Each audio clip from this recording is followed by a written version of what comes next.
Vidya Bharati maths के YouTube channel पर आप सभी का स्वागत है। और आज के इस वीडियो में हम कक्षा 10वीं गणित के अध्याय 1 जिसका नाम है वास्तविक संख्या और इसके अंतर्गत 20 अति महत्वपूर्ण वस्तुनिष्ठ प्रश्नों को हल करेंगे और ये इस वस्तुनिष्ठ प्रश्नों का सेकेंड पार्ट है।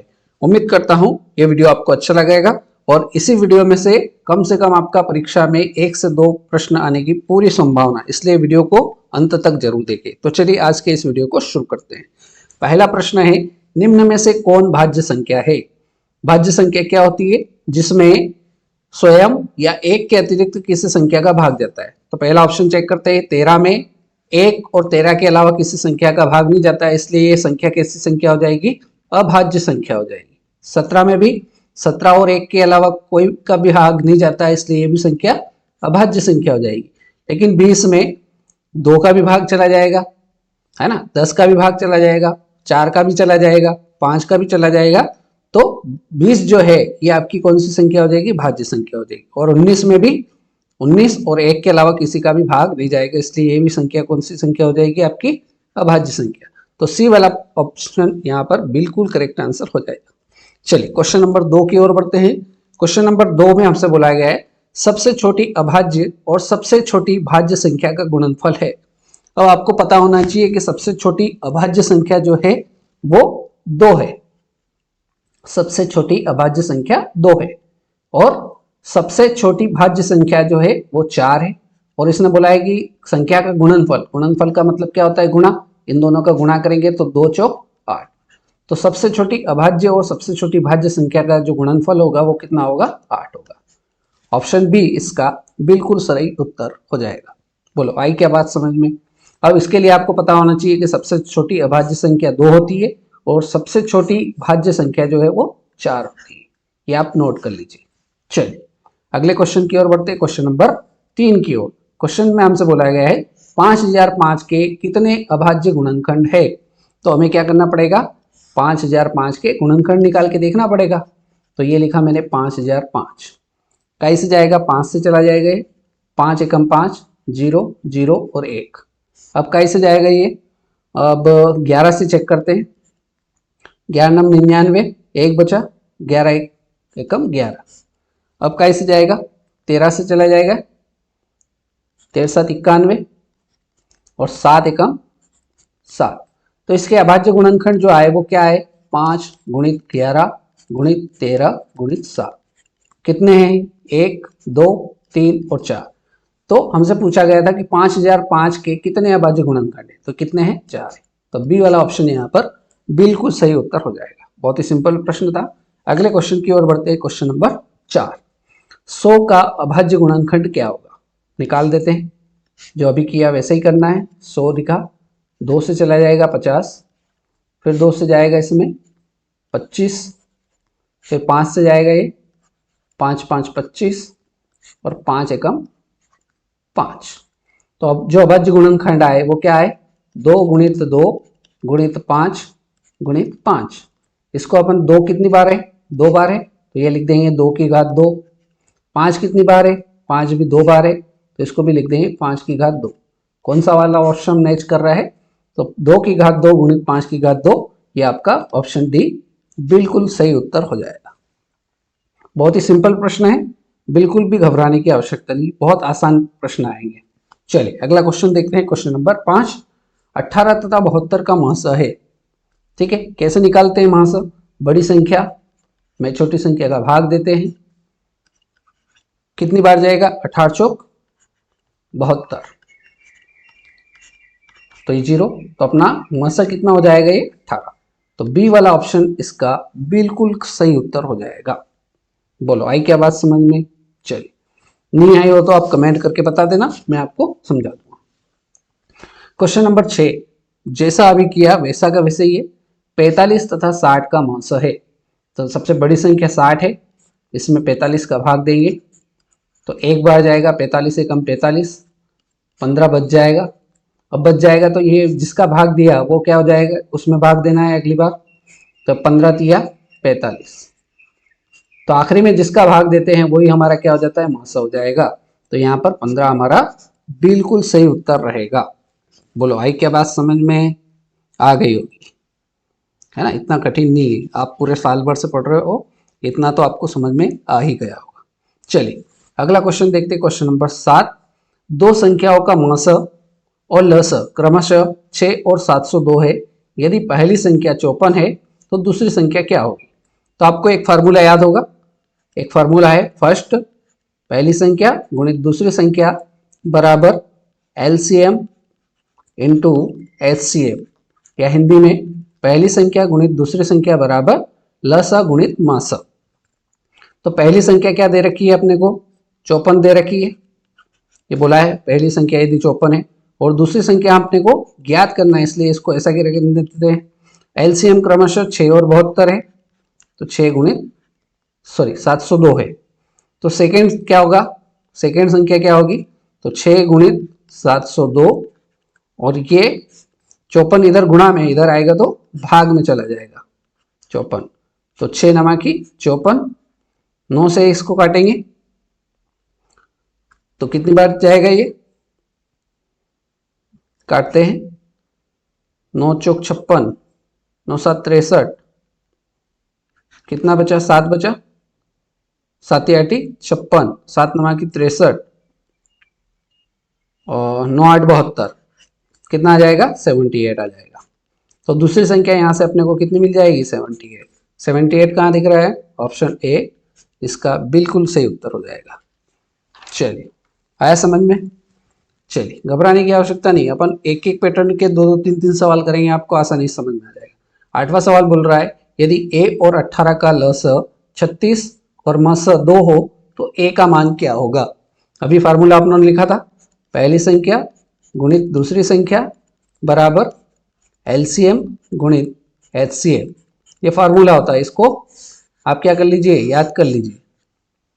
अब पहली संख्या क्या है, तो पहली संख्या उसने दे रखी है a और 18, दूसरी संख्या 18, एलसीएम कितना है, 36 है, एचसीएफ कितना है, 2 है।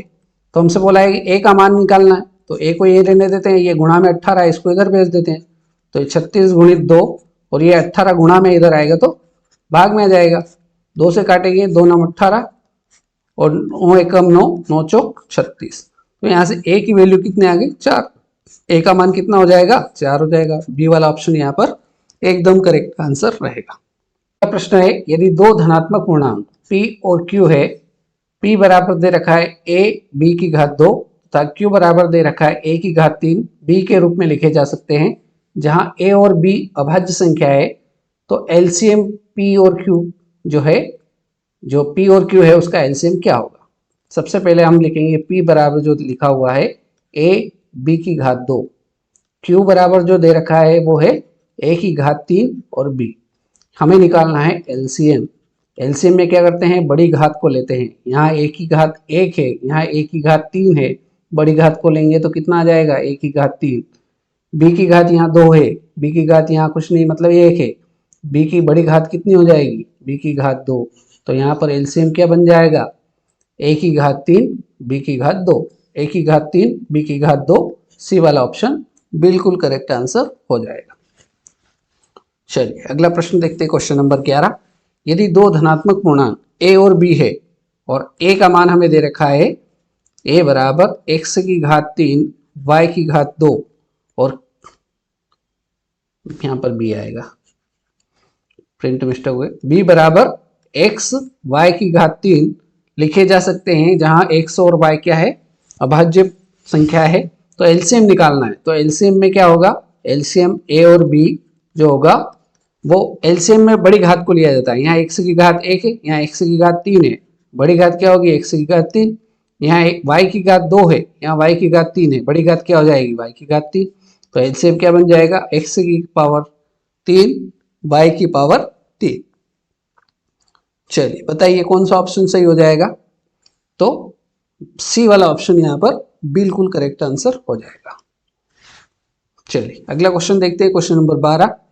a बराबर 6x square Y square, b बराबर 3x वाई स्क्वायर, लिखता हूं इसको मैं, a बराबर 6x स्क्वायर वाई स्क्वायर और b बराबर दे रखा है 3x वाई स्क्वायर, और हमें निकालना है HCF। ठीक है, तो यहाँ सबसे पहले 6 के गुणनखंड कर देंगे, तो 6 को अपन 2 गुणित 3 लिख सकते हैं, है ना, x की घात 2 और y की घात 2। यहाँ 3 के टुकड़े नहीं होंगे तो 3x y की घात 2। अब यहाँ देखिए 2 नहीं है, यहाँ है लेकिन यहाँ नहीं है, ठीक है, तो इसका काम तो खत्म हो गया। अब यहाँ देखिए उभयनिष्ठ होना चाहिए, यहाँ 3 है, यहाँ पे भी 3 है, छोटी घात क्या है, दोनों की पावर 1 है, तो ये 3 आ जाएगा। गुणित x की घात यहाँ 1 है, कुछ नहीं मतलब 1, y की घात यहाँ 2 है, 1 को ले लेंगे तो ये x इंटू y की घात 2 यहाँ पर भी है, y की घात 2 यहाँ पर भी है, तो y की घात 2 हो जाएगा।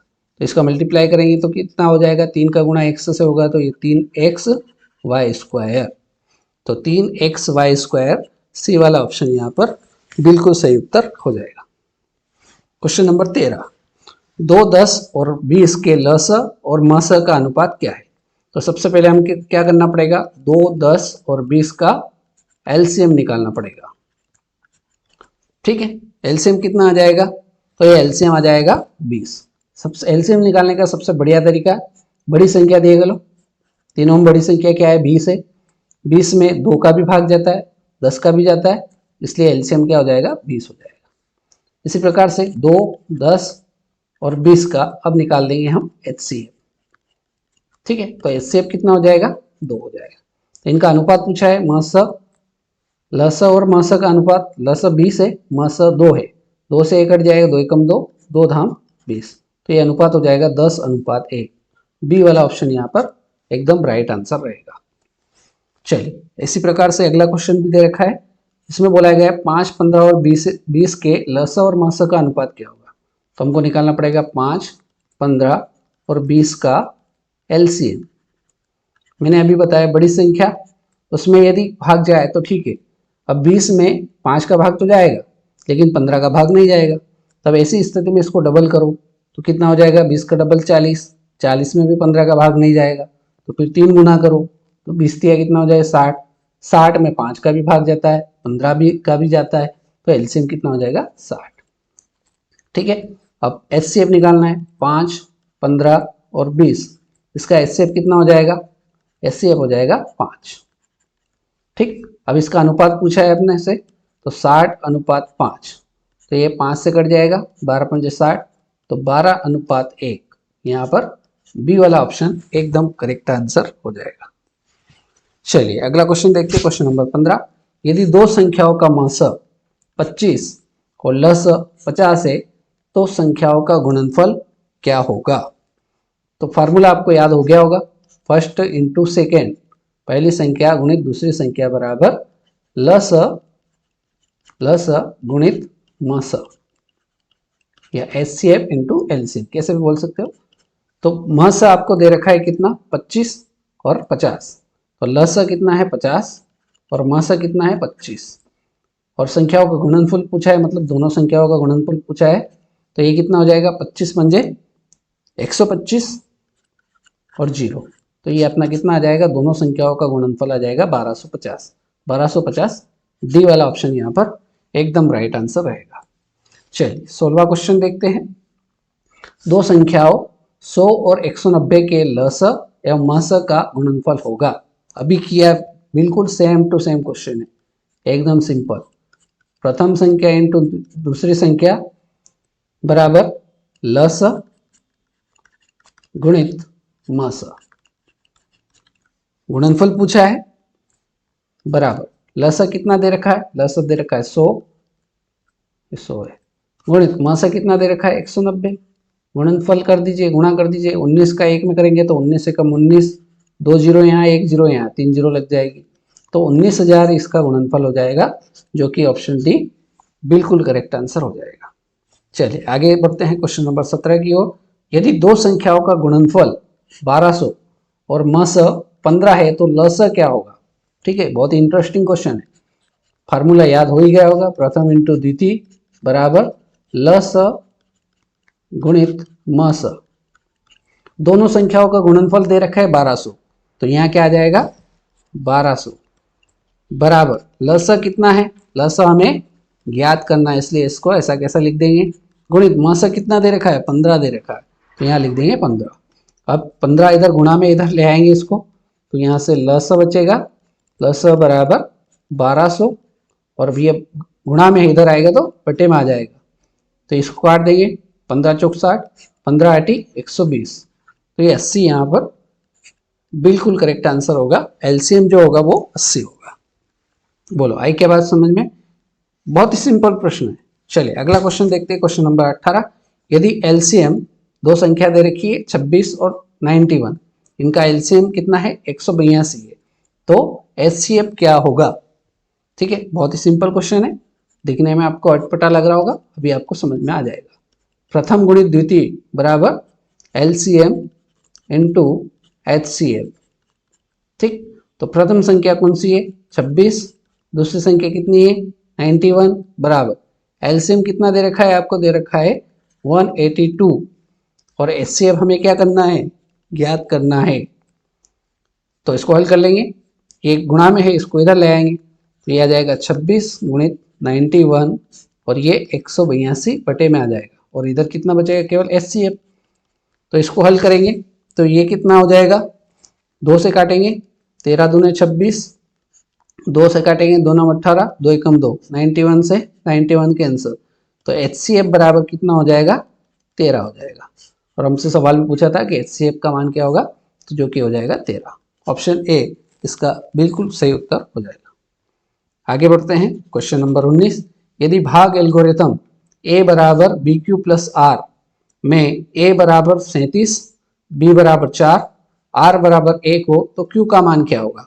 तो हमें जो एल्गोरिथम है ए बराबर बी क्यू प्लस आर, इसमें जो जो मान दे रखा है उसको लिख लेते। तो ए का मान कितना है 37, बी का मान कितना है 4, क्यू का मान हमें ज्ञात करना है इसलिए क्यू ऐसा कैसा रहने देते हैं गुणित में, प्लस आर का मान कितना 1, तो ये 37 बराबर 4 का गुणा क्यू से होगा तो ये कितना हो जाएगा 4 क्यू प्लस 1। अब ये 37 इधर प्लस का 1 इधर आएगा तो कितना हो जाएगा माइनस का हो जाएगा, तो 37 माइनस 1 बराबर 4 क्यू, तो 37 में से 1 गया तो कितना बचा 36 क्यू बराबर, सॉरी इधर क्यू नहीं है, 36 बराबर 4 क्यू, क्यू का मान निकालना है तो ये गुणा में 4 जो है इधर आएगा तो 36 के बटे में आ जाएगा, और इधर क्या बचेगा केवल क्यू बचेगा, इसको काट देंगे 4 एकम 4, 4 नम 36, तो क्यू का मान कितना आ गया 9 आ गया। तो यहाँ से क्यू की वैल्यू कितनी आ जाएगी 9 आ जाएगी। सी वाला ऑप्शन आपका एकदम करेक्ट आंसर हो जाएगा। चलिए आगे बढ़ते हैं, क्वेश्चन नंबर 20, और आज के इस वीडियो का हमारा अंतिम प्रश्न है। यदि भाग एल्गोरिथम जो अभी किया इसका सेम क्वेश्चन है, ए बराबर केवल मान बदला है बी क्यू प्लस आर, इसमें ए का मान कितना रखना है 72, बी का मान कितना रखना है 8, क्यू का मान यहाँ B Q plus R, B का मान कितना आ गया 8 आ गया, क्यू का मान 1 मिनट कुछ गड़बड़ हो गई है, आर बराबर क्यू बराबर 8 है ना, यहाँ इसको क्यू कर लीजिए, तो बी का मान क्या होगा, तो ये बी इंटू 8 प्लस आर का मान कितना हो गया 0, तो ये 72 बराबर 8 बी, तो यहाँ से ये प्लस 0 इसका कोई मतलब नहीं है, तो यहाँ से b बराबर कितना हो जाएगा 72, और ये b के साथ में जो 8 गुणा में है इधर आएगा तो बटे में आ जाएगा, 8 नम 72, तो यहाँ से b की वैल्यू कितनी आ जाएगी 9 आ जाएगी, तो b बराबर 9, सी वाला ऑप्शन एकदम करेक्ट आंसर हो जाएगा। तो इस प्रकार से आपने आज के इस वीडियो में हमने पार्ट 1 अध्याय 1 वास्तविक संख्या के 20 महत्वपूर्ण प्रश्नों को देखा, और ये इसका सेकेंड पार्ट था। सारे प्रश्न बहुत ही सिंपल थे, सारे समझ में आ गए होंगे। यदि कोई डाउट हो तो आप कमेंट करके पूछ सकते हो।